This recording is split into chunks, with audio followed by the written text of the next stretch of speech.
اور جو قیامت تک اگر لوگ مسلمان نماز پڑھ رہے ہیں، تلاوت قرآن کریم کر رہے ہیں، اعمال انجام دے رہے ہیں، اس سب کا ثواب بھی اسی بندے خدا کے نام اعمال میں لکھا جائے گا جس سے بنیاد ڈالی ہے۔ واہ، تو حضرت خدیجہ طاہرہ نے تو دین کی بنیاد کے اندر حصہ لیا ہے، تو باقی جتنے بھی مسلمان ہو رہے ہیں، جتنے بھی ایمان والے ہو رہے ہیں، جتنے بھی نیکیوں کے کام کر رہے ہیں، سب کے اندر حصے دار ہیں حضرت خدیجہ طاہرہ سلام سبحان اللہ۔ اللہ۔ تو دنیاوی اعتبار سے دیکھا جائے تو مالدار خاتون، با عقل خاتون، با فہم خاتون، با شعور خاتون، حسین و جمیل خاتون اور صاحب اولاد خاتون، اور اگر دین کے حوالے سے دیکھا جائے تو آپ سب سے آگے ہیں ایمان کے اندر، آپ سب سے آگے ہیں انفاق کے اندر، آپ سب سے آگے ہیں طہارت کے اندر، آپ سب سے آگے ہیں عفت کے اندر، اور آپ سب سے آگے ہیں محبت رسول اکرم صلی اللہ علیہ وآلہ وسلم سبحان کے اندر۔ اللہ، سبحان اللہ۔ تو یہ ساری کوالٹیز کا مجموعہ ہے حضرت خدیجہ طاہرہ سلام علیہا، اور اگر انسان دین پر اپنا مال خرچ کر رہا ہے تو اس سے زیادہ بابرکت اور کوئی مال نہیں ہو سکتا، چاہے وہ عورت کا مال ہو، چاہے وہ مرد کا مال ہو۔ ٹھیک ہے بلال صاحب، بسم اللہ۔ بسم اللہ والصلاۃ والسلام علی رسول اللہ، اما بعد۔ علامہ تقی صاحب کی بات کی تائید کرتے ہوئے میں مزید اس میں یہ بات شامل کروں گا کہ رسول اکرم صلی اللہ علیہ وسلم کے زمانے میں سیدہ خدیجہ الکبریٰ رضی اللہ تعالی عنہا کے علاوہ بھی صحابیات تجارت کرتی تھیں۔ حضرت خولہ بنت مخزومہ رضی اللہ تعالی عنہا کے بارے میں آتا ہے وہ عطر کا کام کرتی تھیں، اور حضرت خولہ بنت توقید رضی اللہ تعالی عنہا ان کے بارے میں آتا ہے وہ اس قدر عطر کا کام کرتی تھی کہ وہ صحابہ کرام صحابیات میں تارا کے نام سے مشہور تھی کہ یہ عطر فروش کرنے والی۔ اللہ۔ ایک دن وہ رسول اکرم صلی اللہ علیہ وسلم کے گھر پہ تشریف لے کے آئی۔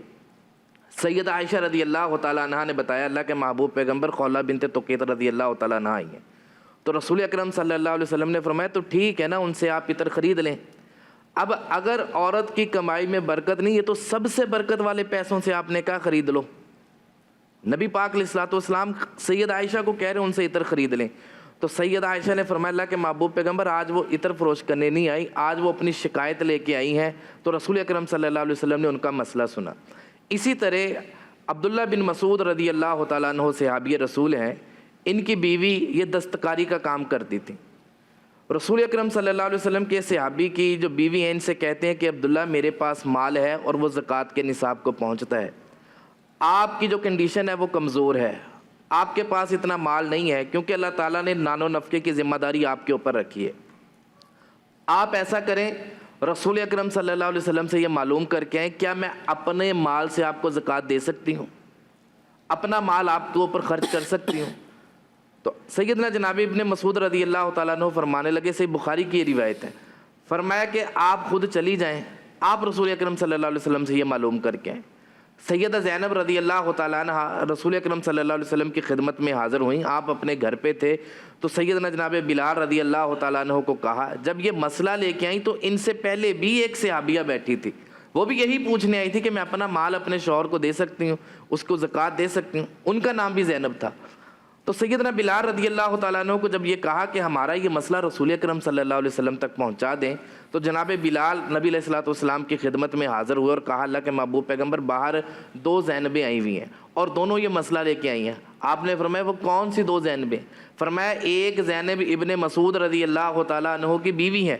رسول اکرم صلی اللہ علیہ وسلم نے فرمایا بالکل دے سکتی ہیں، اور جا کے زینب کو کہو، زینب کو کہ تمہارے لیے دوہرا اجر ہے، ایک تو اپنے شوہر کے اوپر خرچ کرنے کا، دوسرا زکوٰۃ دینے کا۔ عورت کی کمائی میں برکت نہیں گی، ہمارے ہاں ایک فرسودہ جملہ چھوڑ دیا گیا ہے، عورت کو رزق بھی اللہ رب العالمین دیتے ہیں۔ اگر یہ عورت کی کمائی میں برکت نہ ہوتی تو کیا رسول اکرم صلی اللہ علیہ وسلم حضرت جابر رضی اللہ تعالیٰ عنہ فرماتے ہیں کہ میری خالہ کو جب طلاق ہوئی تو میری خالہ عدت میں تھی، گھر کا گزارا کرنے والا کوئی نہیں تھا، وہ باغ میں جا کے کھجوریں توڑنا شروع کر دی تاکہ وہ بیچ کے اپنا وہ کمائی کر سکیں۔ لوگوں نے انہیں منع کرنا شروع کر دیا کہ آپ یہ کام نہ کریں، تو رسول اکرم صلی اللہ علیہ وسلم کے پاس آئیں، نبی علیہ الصلوۃ والسلام نے فرمایا بالکل آپ یہ کام کریں بھی، اور بہترین وہ مال ہوگا جو آپ اپنی کمائی سے صدقہ کریں گی۔ اللہ اس مال کو بہترین رسول اکرم صلی اللہ علیہ وسلم نے کہا۔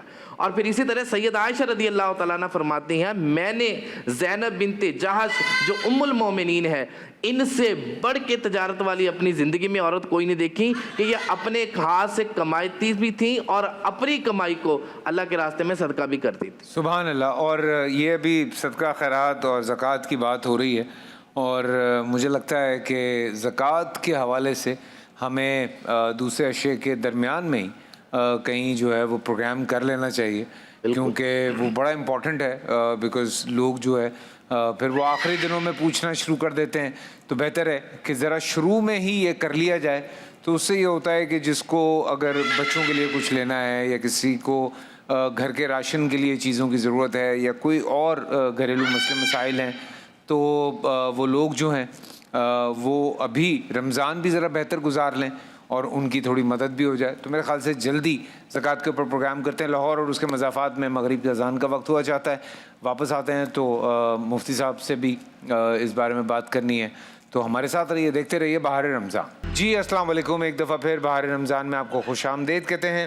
ڈاکٹر صاحب آپ سے بات نہیں ہوئی، سو اسی بات کو تھوڑا سا میں چاہتا ہوں کہ آپ بھی کلیریفائی کریں اور یہ بات آن ایئر چلی جائے، جو لوگوں کے ذہنوں میں ایک خامخواہ، جیسے عہد رسالت کے حوالے سے میں پوچھنا چاہ رہا تھا کہ کیا اس زمانے میں خواتین تجارت کرتی تھیں یا کام کرتی تھیں، تو وہ اس کی بھی ہمیں گواہی مل گئی اور باقی بھی ہمیں گواہیاں مل گئیں، اور حضرت خدیجہ کے حوالے سے بھی ہمیں بہت ساری گواہیاں تو خیر ہیں ہی، اس کو تو ٹالا نہیں جا سکتا، بٹ یہ بات کہاں سے آئی ہے یہ میں جاننا چاہتا ہوں۔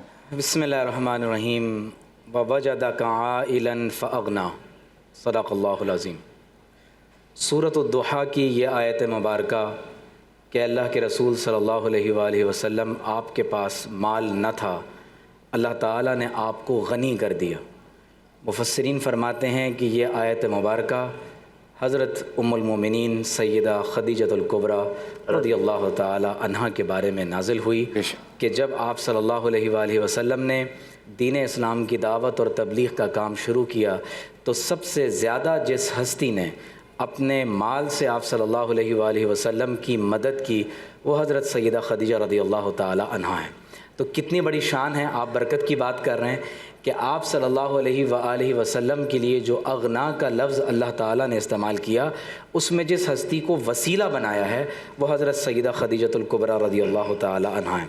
حضرت خدیجہ بنت خویلد بن اسد سیدہ ہیں، قریش کے عظیم ترین قبیلے سے تعلق رکھتی ہیں۔ ان کی والدہ کا نام فاطمہ بنت زائدہ ہے اور وہ بھی قبیلہ قریش سے تعلق رکھتی ہیں۔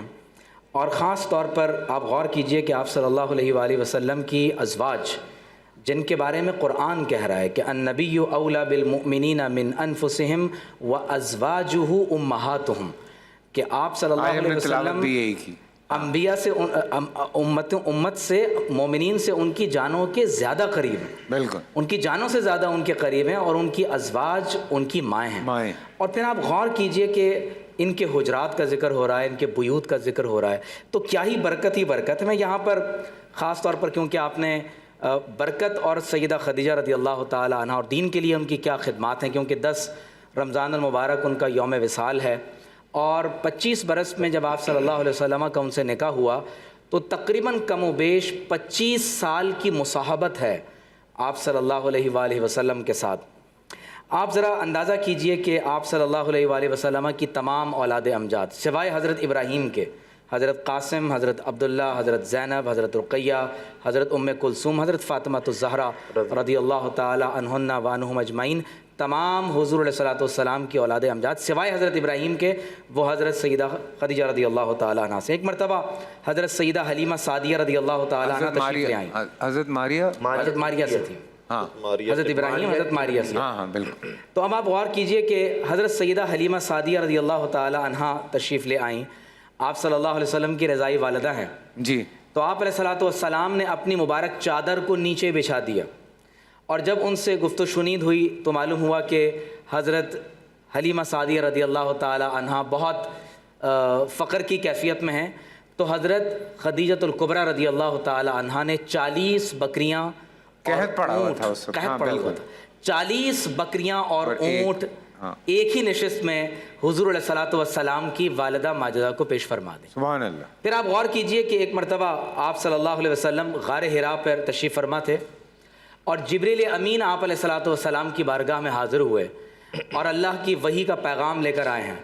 تو عرض کرتے ہیں کہ اللہ کے رسول صلی اللہ علیہ وسلم یہ آپ کی خدمت میں حضرت خدیجہ حاضر ہیں. اب آپ ذرا غور کیجئے گا فیصل بھائی کہ غار حرا پر اگر کبھی آپ چڑھے ہوں تو بہت مشکل ہے غار حرا پر چڑھنا، اور تقریباً کم و بیش کئی گھنٹے لگ جاتے ہیں. لوگ فجر کی نماز کے بعد چڑھنا شروع ہوتے ہیں اور کوشش کرتے ہیں کہ سورج نکلنے کے تھوڑے وقت بعد تک وہاں پہنچ ہی جائیں.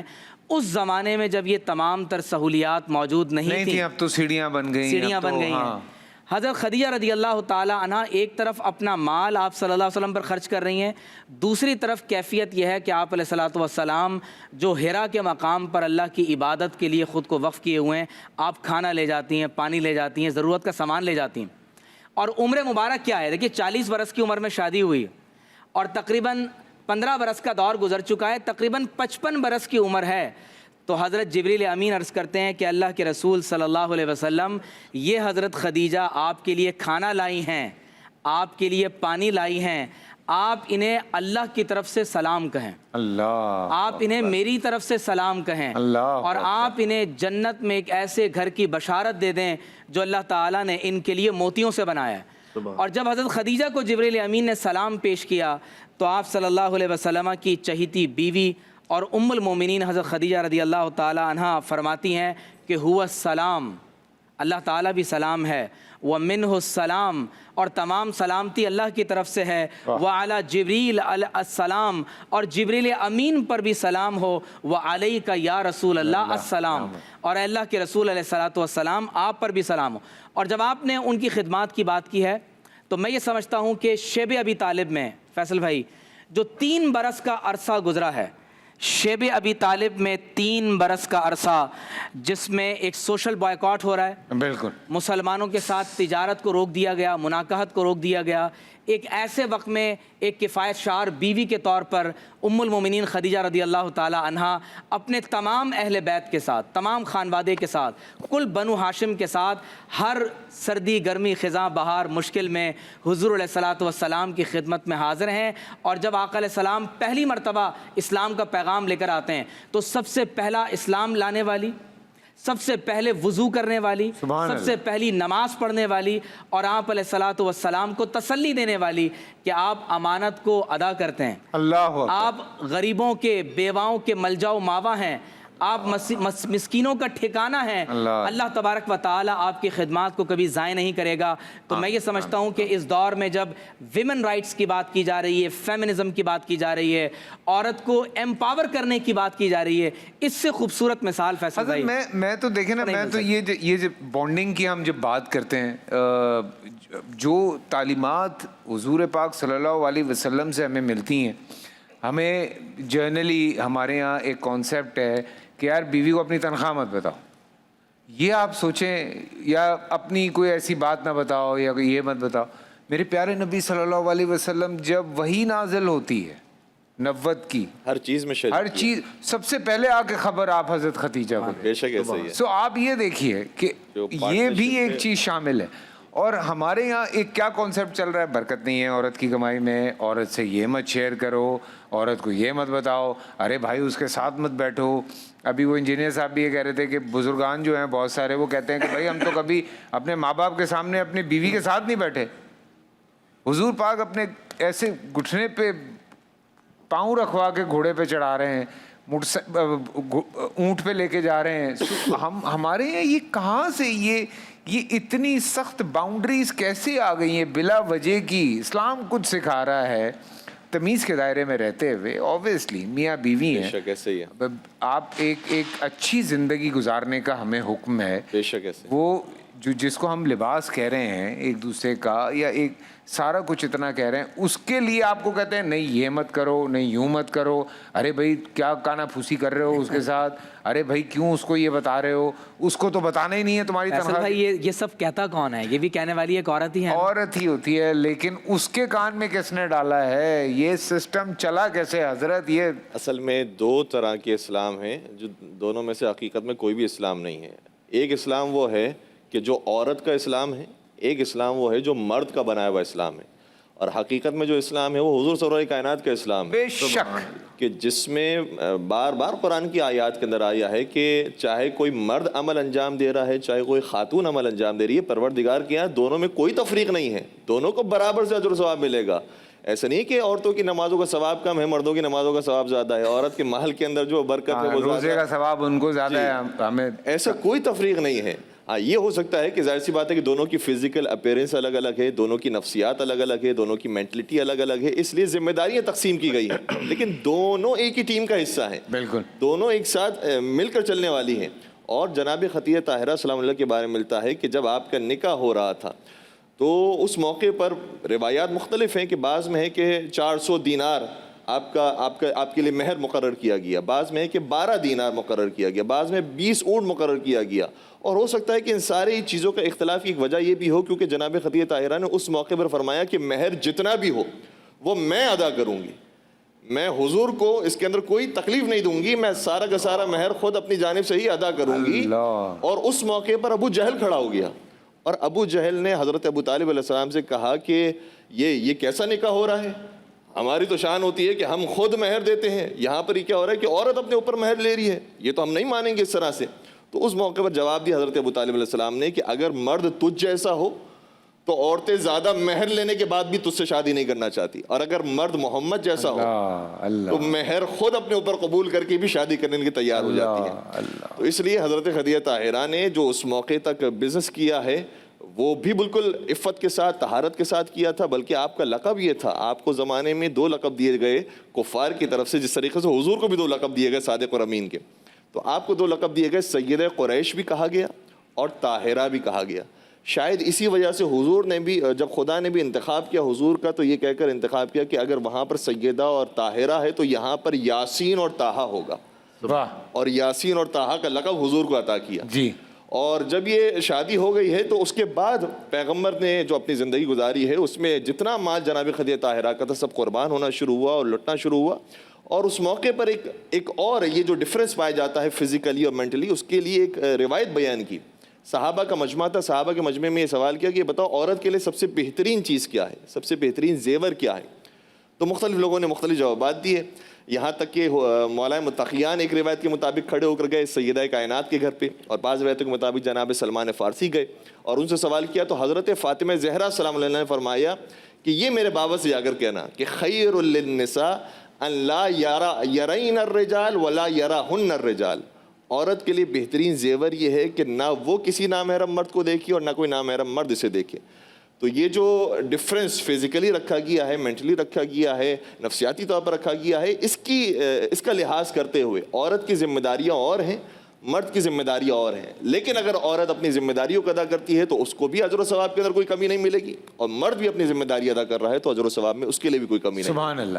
حضرت یہ جو بے برکتی یہ جو کہتے ہیں لوگ کہ آپ کے مطلب رزق میں بے برکتی ہے، بالکل ان کی وجوہات کیا ہیں؟ میں یہ اصل میں آپ بات بتائیں لوگوں کو کہ یہ بے برکتی ہوتی کیوں ہے؟ بسم اللہ والصلاۃ والسلام علی رسول اللہ، اما بعد۔ فیصل بھائی، بے برکتی مرد کے معاملے میں بھی ہو سکتی ہے اور عورت کے مال میں بھی ہو سکتی ہے، بالکل۔ وہ اس اعتبار سے ہوگی، سب سے پہلی چیز یہ ہے کہ جو مرد ہو یا عورت ہو، جو اللہ تعالیٰ نے اس کے لیے حدود اور قیود کا انفاذ کر دیا ہے، مرد کے لیے اللہ تعالیٰ نے یہ حدیں بیان کر دی ہیں کہ حرام نہیں کمانا، اللہ کے حقوق ادا کرنے ہیں، کسی کو دھوکہ نہیں دینا۔ اگر مرد دھوکہ دے کے کمائی لے کے آئے اس میں بھی برکت نہیں ہے۔ مرد اللہ کے حقوق ادا نہیں کرتا، مثال کے طور پہ نماز کا وقت ہے، یہ اپنی دکان کھول کے بیٹھا ہوا ہے، یہ وہ پیسہ لے کے آ رہا ہے، اس پیسے میں بھی برکت نہیں ہے۔ اور یہی چیزیں اگر عورت کے لیے ہے، اس کے لیے جو شریعت نے یہ کام کرنے کے لیے جو شریعت کے ماخذ سے ہم دیکھیں جو ہمیں اس کے لیے سہولتیں ملتی ہیں، پہلے چیز یہ ہے کہ وہ اپنی حجاب کی پابندی کرے۔ اگر عورت بے حجاب ہو کے نکلتی ہے تو ایسی عورت کے مال میں اللہ تعالیٰ نے برکت نہیں رکھی۔ اگر عورت رسول اکرم صلی اللہ علیہ وسلم کے بتائے ہوئے اس عمل کے عورت مرد سے اختلاط نہ کرے، غیر محرم مرد سے، اگر وہ اس معاملے میں پڑتی ہے تو ایسی عورت کے کمائی میں بھی برکت نہیں ہے، اس کی عبادت میں بھی مزہ نہیں آتا۔ کیوں؟ کیونکہ وہ اللہ تعالیٰ کی حدوں کو کراس کر کے جا رہی ہے۔ اگر کوئی عورت اپنے شوہر کی نافرمانی کرتی ہے, شوہر سے پوچھتی نہیں ہے, حالانکہ شوہر یہ ذمہ داری اٹھا رہا ہے, اس کے نان و نفقے کی ہر چیز اسے دے رہا ہے, پھر بھی وہ اس کی رضامندی کے بغیر باہر نکلتی ہے, پھر جا کے کماتی ہے, یہ چیزیں ہوتی ہیں بے برکتی کے لیے. ادروائز من حیث اگر جہت دیکھیں, عورت کا مال بے برکت نہیں ہے اور مرد کا مال بھی بے برکت نہیں ہے. یہ بے برکت کچھ وجوہات کرتی ہیں, چاہے وہ مرد کے ساتھ لگ جائیں, چاہے وہ عورت کے ساتھ لگ جائیں. اللہ رب العالمین نے کچھ ذمہ داریاں مرد کی رکھی ہیں, کچھ ذمہ داریاں عورت کی رکھی ہیں. ہمارے ہاں لوگ یہ سمجھتے ہیں کہ یہ جو نان و نفقے کی ذمہ داریاں ہے شریعت نے رکھی بھی ہے کہ یہ مرد کی ہے, عورت کی ذمہ داری نہیں. لوگ یہ سمجھتے ہیں کہ مرد کا کام ہے, مرد کما کے لے کے آئے, عورت باہر کیوں جاتی ہے, اس کے کام میں برکت نہیں. بھائی اگر مرد اتنا نہیں کما سکتا, وہ کماتا ہے لیکن گھر کا گزارا نہیں ہوتا, اب میاں بیوی دونوں نے مل کے گھر چلانا ہے, تو یہ اپنے خاوند کی سپورٹ کے لیے اس کی اجازت سے جا سکتی ہے. اس وقت بے تحاشا عورتیں, میں آپ کو بتاؤں, گھروں پہ رہتے ہوئے کھانا بنا کے آن لائن بزنس کر رہی ہیں. ایک پوری انڈسٹری, اسمال انڈسٹری کے طور پہ لڑکیاں کام کر رہی ہیں اور کہیں آتی جاتی نہیں ہیں. مطلب میں آپ کو مزے کی ایک بات بتاؤں, ہم نے ایک فلم کی ہے, اس کی رائٹر جو ہیں ہم نے دیکھا تک نہیں ان کو, اور وہ اسکرپٹ لکھتی ہیں, وہ کتابیں لکھتی ہیں. سو یو نو لائک ایسے بھی لوگ ہیں جو کہ اس طرح سے پس پردہ رہتے ہوئے اتنا کام کر رہے ہیں. صحابیات کے بارے میں ملتا ہے, اپنے گھروں میں بیٹھ کے دستکاری کرتی تھیں, ہاتھ سے چیزیں بنا کے وہ فروخت کرتی تھیں, جن کے بارے میں سید عائشہ کہتی ہیں مجھے سب سے زیادہ رشک ام المومنین زینب بنت جہش پہ آتا ہے کہ اپنے گھر پہ بیٹھ کے ہاتھ سے چیزیں بنا کے وہ بیچتی ہیں, لوگوں کو بیچتی ہیں, اور اسی مال میں سے اللہ کے راستے میں صدقہ کرتی ہیں. اللہ اکبر. تو عورت وہ مرد کی معاون اور مددگار ہے, مرد عورت کا معاون اور مددگار ہے. دونوں مل کے انڈرسٹینڈنگ سے اپنا گھر چلائیں, ایک دوسرے کے ساتھ اعتماد کرتے ہوئے. دیکھیں مرد کو بھی چاہیے کہ عورت کی کمائی پہ مرد کا حق ہوتا ہے, بالکل حق ہوتا ہے, مرد استعمال کر سکتا ہے, عورت اگر اپنا چاہے سارا اس کو دے سکتی ہے. کیونکہ قرآن مجید میں دیکھیں نا, اللہ تعالیٰ نے فرمایا, جہاں قرآن مجید میں طلاق کے احکام ہے کہ اگر تم اپنی عورتوں کو حق مہر دو اور پھر وہ حق مہر چاہے تو اپنی مرضی سے سارا تمہیں واپس کر دے, اب وہ اس کا مال ہے عورت کا, عورت کو پورا اختیار ہے, وہ اپنے مرد کو سارا مال دے دو, مرد استعمال کر سکتا ہے. ٹھیک ہے. اسی طرح جب صحابیہ نے حضرت زینب رضی اللہ تعالیٰ عنہ نے, ابن مسعود کی بیوی ہیں, رسول اکرم صلی اللہ علیہ وسلم سے پوچھا تھا میں اپنا مال اپنے میاں کو دے سکتی ہوں بطور زکوٰۃ. اب وہ مرد استعمال کر سکتا ہے, کوئی حرج والی بات نہیں. عورت بھی مرد کا مال استعمال کر سکتی ہے, لیکن بے جا فضول اس کا مال ضائع کرنا یہ دونوں کے لیے ممانعت ہے. ایک بڑا امپورٹنٹ سوال آیا اس بات پہ, لیکن چونکہ بریک آ گئی ہے, بریک سے واپس آتے ہیں. ڈاکٹر صاحب اس کا جواب ضرور چاہیے مجھے, اور بریک سے واپس آتے ہیں.